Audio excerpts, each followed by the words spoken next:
The first movie of 2025 is officially coming to theaters this weekend. It just happens to be a sequel to a movie that you probably don't remember, and that is Den of Thieves 2. It's your boy Neezy and Sasha. See, I didn't forget you. And if you want to know why Den of Thieves 2 is not really worth you rushing out to go see in theaters this weekend, stick around to the end of this video.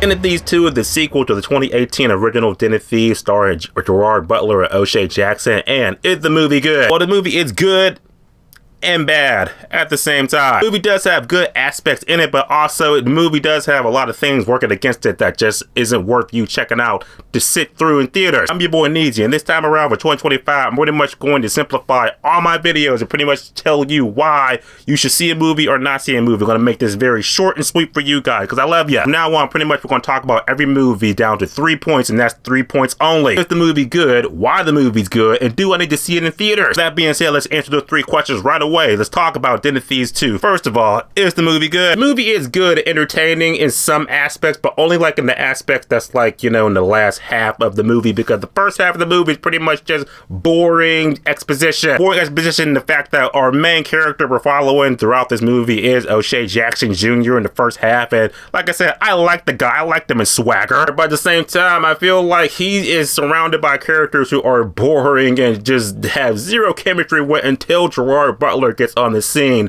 They pretty much be like, hey, let's do this diamond heist together. Oh, okay, sure, why not? And thus the diamond heist ensued, because pretty much what the movie is about is you have Gerard Butler, the next cop, who's pretty much trying to catch O'Shea Jackson, who did something in the last movie.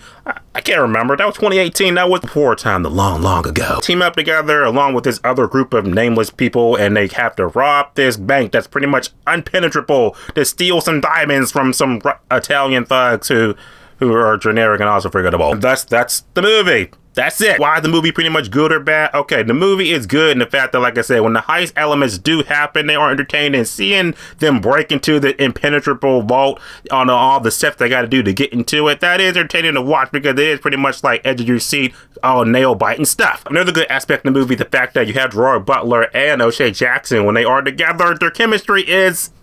So it's okay. They do have snarky dialogue with each other, but it never goes to snarky dialogue that's like memorable or anything like that. It's pretty much just Gerard Butler being kind of an asshole to O'Shea Jackson, and O'Shea is just kind of, you know, reacting to it, just taking it. It almost feels like a movie that they kind of made like on a dare or something, like, oh yeah, let's just do Den of Thieves 2. Why not? To start off the new year. No one's gonna remember it or anything. That pretty much leads to the bad part of the movie. The movie is kind of generic and very forgettable, because in the first half of the movie, you are following characters that you don't give a damn about, and the movie doesn't even really get going until the middle part of the movie. And is that because the movie's trying to build up all the characters that you don't give two damns about. Then carrying each scene is pretty much the scenery locations that we go through. And they, not even those gorgeous scenes, are going to save clunky dialogue, clunky exposition, characters that you don't care about. It just doesn't feel like there's any stakes in this movie at all. But the movie does feel like a kind of a confusing mess plot-wise, because like I said, the easy version of the plot is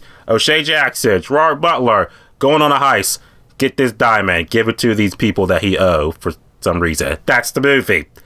That's it. The all-important final question, do I need to see this movie in theaters? And the resounding answer is no. It's definitely a movie that kind of thrives on you seeing their first movie that came out way back in 2018. Do you better to wait till this movie comes on streaming so you can watch it and the original movie back to back, so it does feel like more of a cohesive story. And what we're left with is a movie that pretty much just requires you to remember what happened in 2018, but that was like, what, 6 years ago? Who's gonna remember that? So wrap it up, case in point, is the movie good? Sorta. Why is the movie good? Well, it does have a pretty good, entertaining third act in the movie, but that's not enough to sit through the first 2 acts in the movie, which are just pretty much lazy and boring. And thus, do I need to see it in the theaters? No, not at all. It's definitely a movie that you could just wait till it comes on streaming. That being said, I pretty much got 3 ratings I'm going to give movies nowadays. It's either going to be see it, stream it, or skip it. And I want to say that Den of Thieves 2 is definitely a movie that will probably be a good time if you stream it. Den of Thieves 2 is officially in theaters this Friday. You can see it. You're not going to see it. Type below. Let me know your thoughts on it. And I hope you guys have a great rest of your week and a good rest of the beginning of the year. And I'll see you guys in the next video. Anything to add, Sasha? Anything? Want to say anything to the camera? She's sleepy. So I'll say it for her. Subscribe.